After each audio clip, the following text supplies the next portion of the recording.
ఎన్టీఆర్. ఈ పేరు వింటేనే ఫ్యాన్స్కు పూనకాలే.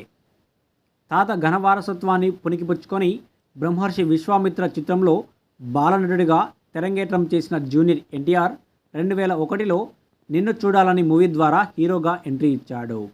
తర్వాత ఎస్ఎస్ రాజమౌళి డైరెక్షన్లో వచ్చిన స్టూడెంట్ నెంబర్ 1తో విజయం అందుకున్నటువంటి తారక్ అంచెలంచెలుగా ఎదుగుతూ నటనలో తాత నందమూరి తారక రామారావుల, డ్యాన్స్లో మైకేల్ జాక్సన్లా మెప్పించి ప్రపంచవ్యాప్తంగా ప్రేక్షకుల ప్రేమాభిమానాలను సొంతం చేసుకున్నాడు. RRR సినిమాతో ఏకంగా ఎన్టీఆర్ స్థాయి పాన్ ఇండియా వరకు చేరుకుంది. సౌత్ నార్త్ తేడా లేకుండా ప్రతి ఒక్కరూ తారక్ డ్యాన్స్, యాక్టింగ్కు ఫిదా అయిపోతున్నారు. ఇక నిన్న తారక్ బర్త్డే సందర్భంగా సోషల్ మీడియా మొత్తం మోత మోగిపోయింది. 1, 2 కాదు, ఏకంగా 10ల సంఖ్యలో హ్యాష్ ట్యాగ్లు ట్రెండ్ అయ్యాయంటేనే ఎన్టీఆర్ మ్యానియా ఏ రేంజ్లో ఉందో అర్థం చేసుకోవచ్చు. ఎన్టీఆర్ అంటే ఒక పేరు కాదు, ఒక బ్రాండ్.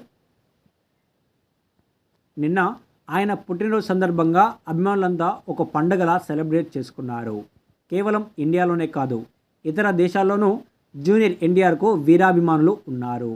ముఖ్యంగా జపాన్లో తారక్ ఫ్యాన్ ఫాలోయింగ్ ఎక్కువగా ఉంటుంది.